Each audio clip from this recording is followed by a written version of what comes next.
मुख्यमंत्री मनोहर लाल ने देशवासियों को ट्वीट कर राष्ट्रीय मतदाता दिवस की बधाई दी। साथ ही लोगों से अपील करते हुए कहा कि मतदान लोकतंत्र की सबसे बड़ी ताकत है, इसलिए सभी नागरिकों को इसके इस्तेमाल करने का और जागरूक होकर राष्ट्रहित में अपने मतदान का उपयोग करना चाहिए। साथ ही कहा कि मतदान करना हम सबका अधिकार है और कर्तव्य भी है।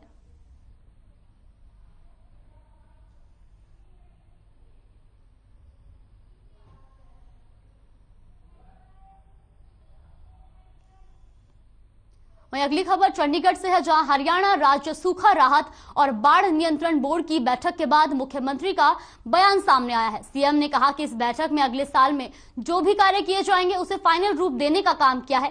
साथ ही प्रदेश के अंदर बोर्ड के 320 नई योजनाओं को स्वीकृति दी है, जिसकी लागत 494 करोड़ है। इसके साथ ही सीएम ने कहा कि पहले पानी का भराव होने पर पानी को ड्रेन आउट करते थे ताकि बाढ़ से सुरक्षा की जाए। इस बार उस पानी को ड्रेन आउट करने की बजाय इस्तेमाल करने के प्रबंध किए गए हैं। 2021 में इस साल में यमुना में कोई बाढ़ नहीं आई। हालांकि भिवानी, रोहतक, झज्जर, हिसार में बाढ़ के हालात उत्पन्न हुए, लेकिन उससे निपटने के कार्य किए जा रहे हैं। वहीं जिन किसानों की भूमि में जल भराव वजह से फसल बर्बाद हुई है, उसकी गिरदावरी करवाकर 650 करोड़ का मुआवजा किसानों को दिया जाएगा। 1 लाख एकड़ भूमि के सुधार के लिए योजना बनाई है। इसके लिए हमने एक पोर्टल बनाया है, जिसमें जो भी किसान रजिस्टर करेंगे उन्हें लाभ दिया जाएगा।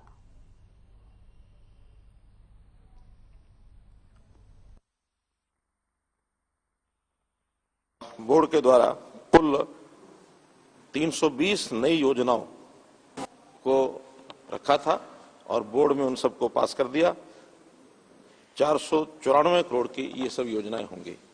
एक योजना पानीपत की पहले रिजेक्ट की गई थी, छोटी योजना थी, लेकिन बाद में वो कोई एक विवाद था, उसको समाप्त होने के बाद आज उसको भी जोड़ दिया गया। मात्र वो 16 लाख रुपए की एक योजना थी।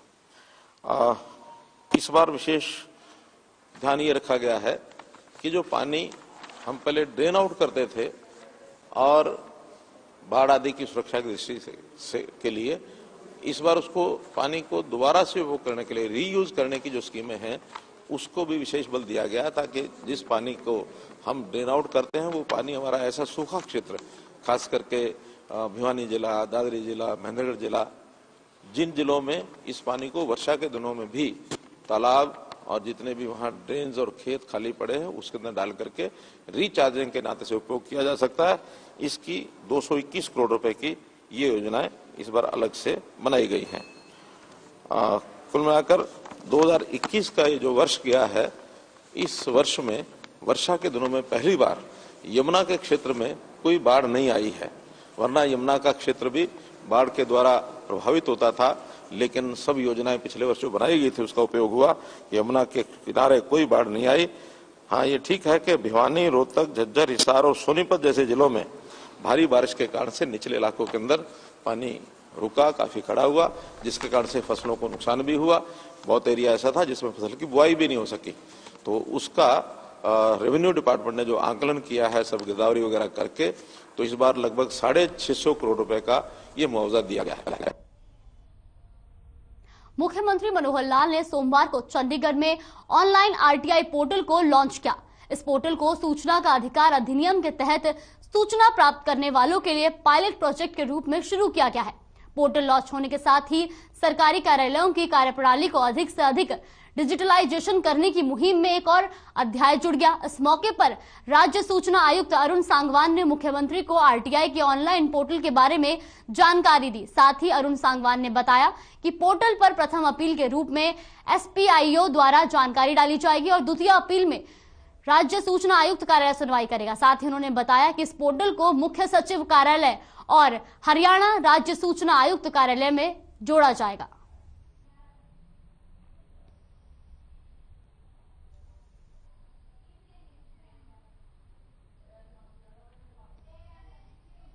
उप मुख्यमंत्री दुष्यंत चौटाला ने अधिकारियों के साथ समीक्षा बैठक की।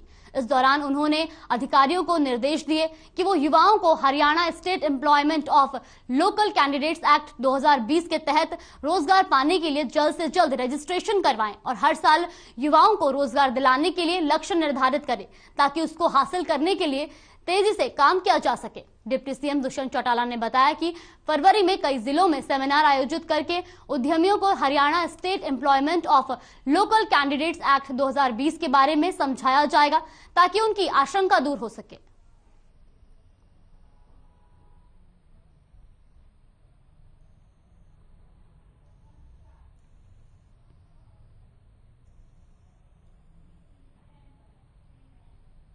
वहीं अगली खबर पंचकुला से है, जहां तारुषी गौड़ को प्रतिष्ठित प्रधानमंत्री बाल शक्ति पुरस्कार से सम्मानित किया गया। दरअसल प्रधानमंत्री नरेंद्र मोदी ने राष्ट्रीय बाल पुरस्कार विजेताओं के साथ बातचीत की और उनकी प्रेरणा के बारे में पूछा। साथ ही एक पदक और 1 लाख रुपए के नगद पुरस्कार से सम्मानित किया। और इस मौके पर महिला बाल विकास मंत्री स्मृति ईरानी और राज्य मंत्री मुंजपारा महेंद्र भाई भी मौजूद रहे। पीएम मोदी ने सम्मानित किया, जहां बाल विकास शक्ति पुरस्कार से उन्होंने सम्मानित किया। वहीं आम आदमी पार्टी के प्रवक्ता मनोज राठी हिसार लघु सचिवालय में भैंस लेकर पहुंचे। इस दौरान मनोज राठी ने कहा कि जिसकी लाठी उसकी भैंस का कानून बनाकर सरकार चल रही है। मास्क के नाम पर आम लोगों के चालान किए जा रहे हैं, जबकि नेताओं की रैली में कोई मास्क नहीं लगाता है। मनोज राठी ने कहा कि सिर्फ आम जनता पर कानून थोपा जा रहा है, जबकि सबके लिए एक समान कानून होना चाहिए।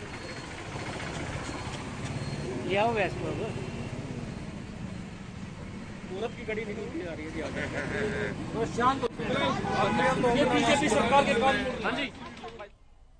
वहीं सरकार की ओर से जारी की गई कोरोना गाइडलाइन को लेकर लोगों में विरोधाभास देखने को मिल रहा है। आम आदमी पार्टी के नेता और पश्चिम जोन के प्रवक्ता मनोज राठी आज कोरोना गाइडलाइन में लोगों की अनदेखी को लेकर भैंस और लाठी लेकर डीसी के नाम ज्ञापन देने लघु सचिवालय हिसार पहुंचे। मनोज राठी ने बताया कि डिप्टी सीएम दुष्यंत चौटाला के प्रोग्राम में भारी भीड़ रहती है और कोई भी कोरोना गाइडलाइन की पालना नहीं करते।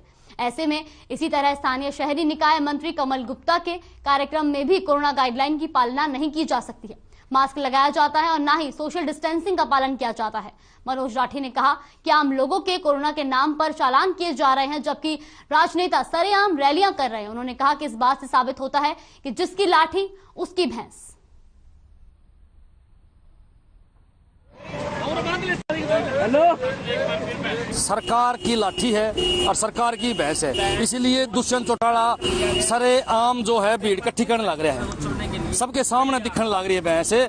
भाई भैंस मैं इसलिए लेके आया हूँ कि मेरे पास भी लाठी है और मेरी भैंस है। दुष्यंत चौटाला ने फरीदाबाद में 2000 आदमी में रैली करी, दुष्यंत चौटाला ने रेवाड़ी में रैली करी, कमल गुप्ता जी बिना मास्क सरकारी दफ्तरों में घूमे है। इसलिए आज मेरी भैंस मास्क लगा के डीसी साहब को ज्ञापन देगी। और मैं भैंस इसलिए लेके आया हूँ कि मेरे पास लाठी भी है और भैंस भी है, क्योंकि ये लाठी सरकार के पास है और सरकार के पास ही भैंस है। यहाँ आपको मैं दिखाना चाहूंगा, आप देख लो, ये क्राउड देख लो भाई, ये भीड़ है दुष्यंत चौटाला की जो फरीदाबाद में रैली करी। इसका मतलब क्या है, यह लठ ले रहा है दुष्यंत चौटाला और भाई साहब यह भैंस होगी। इसका मतलब ये होगा जिसकी लाठी उसकी भैंस। ये दुष्यंत चौटाला ने दिखाया है। आज मैं असलियत में भैंस लिया है और लाठी लिया है भाई साहब। अब खबर कैथल से है, जहां व्यापारियों के प्रतिनिधि मंडलों ने प्रदेश व्यापार मंडल के बैनर तले दुकान खोलने के समय में बदलाव को लेकर लघु सचिवालय तक मौन प्रदर्शन किया।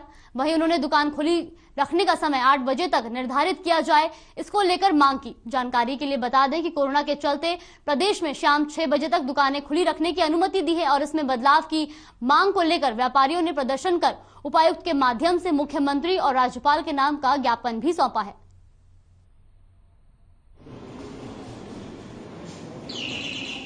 हमारे हरियाणा प्रदेश व्यापार मंडल के प्रधान बजरंग दास जी के नेतृत्व में पूरे हरियाणा में डीसी महोदय, सीएम महोदय और राज्यपाल महोदय जी को ज्ञापन दिए जा रहे हैं। इसी कड़ी में आज हमारे कैथल शहर के हर एक ट्रेड के प्रतिनिधि जो हैं वो हमने कोरोना काल को देखते हुए ज़्यादा लोग नहीं करे, 50 लोग हमारे हर एक ट्रेड के प्रतिनिधि आए हैं और आदरणीय डीसी साहब को ज्ञापन देंगे कि हमारी दुकानों का टाइम 6 बजे की जगह 8 बजे का किया जाए। फिलहाल के लिए इस बुलेटिन में बस इतना ही। खबरों में बने रहने के लिए देखते रहिए हर खबर।